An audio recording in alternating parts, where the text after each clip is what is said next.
Have you seen those gorgeous antiqued gold gilded mirrors that they're selling on Anthropologie and other popular sites? Today I'm sharing a DIY hack how to do these mirrors at home for a fraction of the cost. Great for staging and styling your painted furniture and or your home. So just let me get set up and I'll be right back.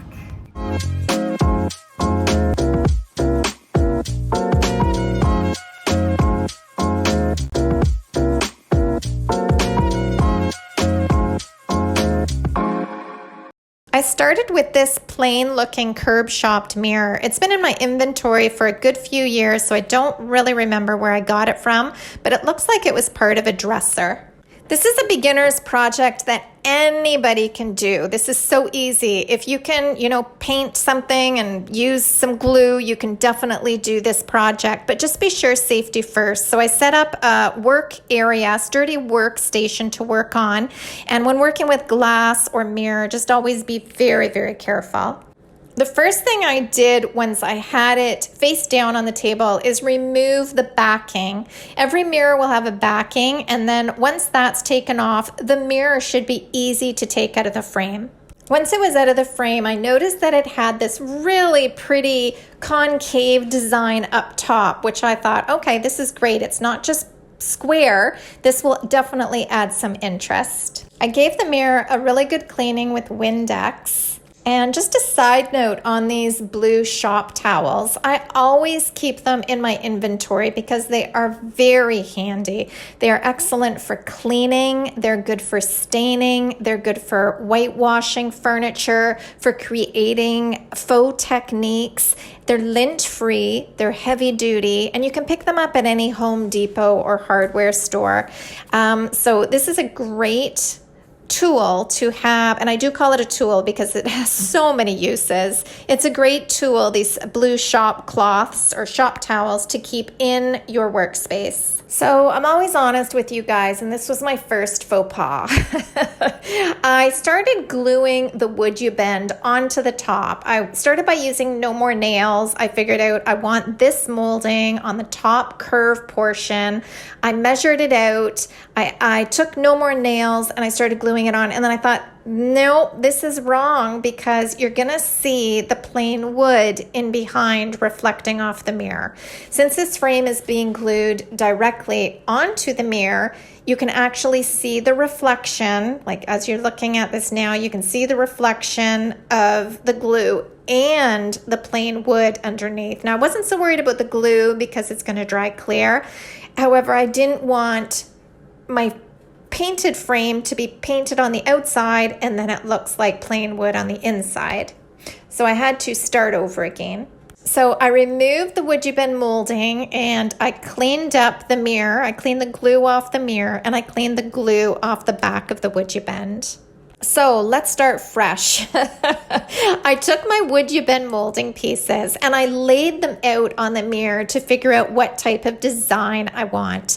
Would You Bend is really easy to use. It is wood moldings that actually bend, and all you have to do is heat them up with either a heat gun or a hair blower, and once they are warmed up, they actually bend, and you can curve them, you can mold them around rounded things. They'll just go where you want them to go. And the great thing about these is you can also resize them. You can cut them where you want to cut them. And one molding can do numerous projects because I have these moldings and I kind of cut them to size and I can use them on a different project, no problem. So here I am just laying out the top design, and I went ahead and I did that for the bottom and I did that for the sides as well. I used this beautiful rope trim on the sides of the mirror and along the bottom. One coil was enough to cover the sides and the bottom.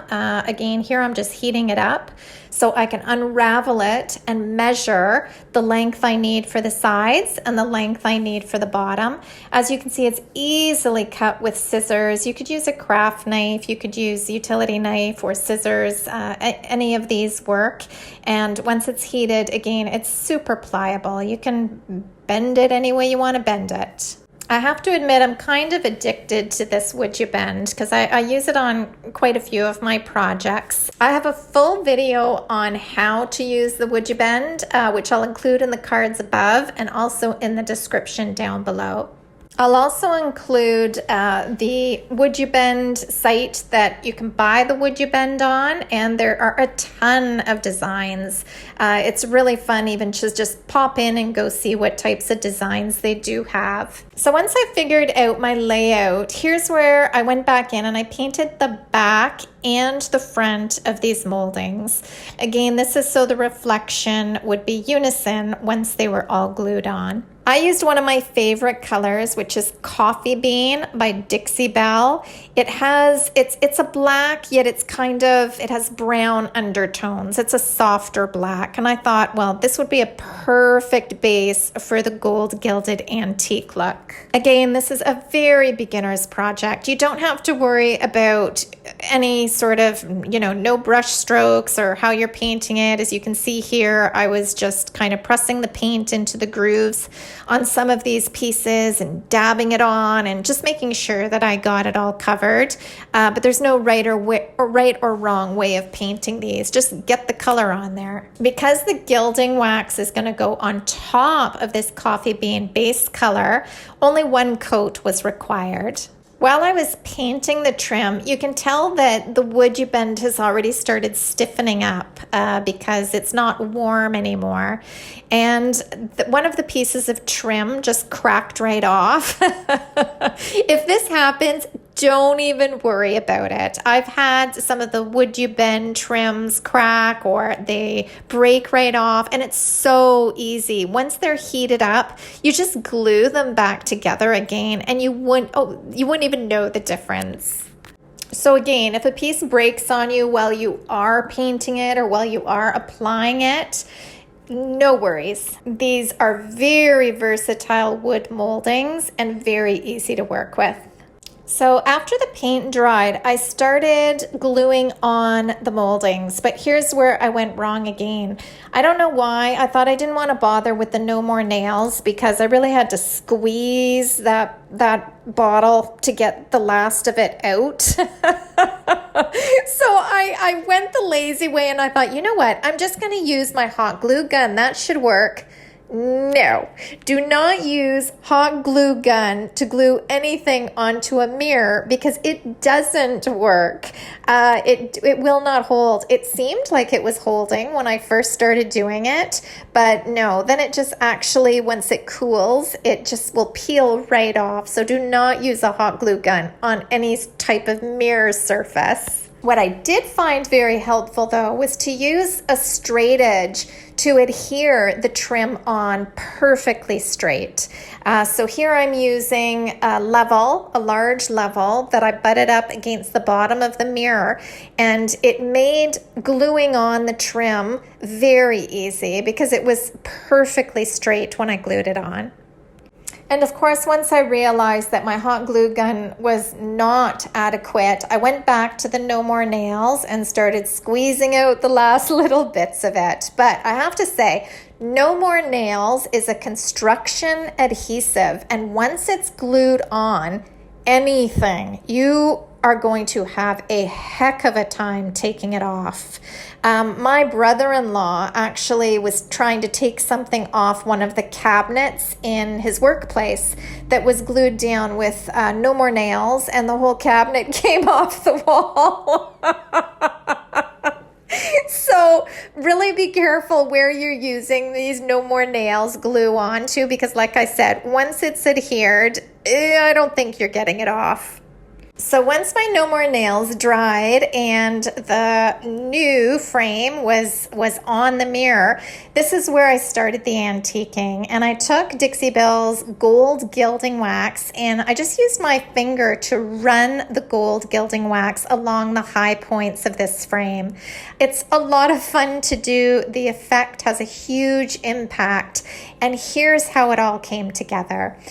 Here's the before. And here's the finished after. And I have to say, I am loving this mirror and will be using it in my staging and styling of my painted furniture for sure. It would be lovely in home decor as well. It really reminds me of those costly Anthropologie mirrors that you can get anywhere between $500 and $1,500 depending on the size. The total cost of this mirror with supplies, glue, product, wood you've been moldings, everything was all under $75. And it just goes to show that a simple beginner's project can really have a huge impact. So I hope you enjoyed this video. If so, feel free to give it a like and feel free to subscribe to my channel and hit that bell so you get notified every time I upload a new video. You can also find me over at salvagedinspirations.com, where I have over 500 furniture painting tutorials teaching you how to make your furniture beautiful. You can also find me over on Instagram, Facebook, TikTok, and Pinterest. I hope you enjoyed this video as much as I enjoyed making it, and it sparked some ideas and inspired you to give this a try for yourself. I will see you again next time, and I hope you have a fabulous day. Bye, guys.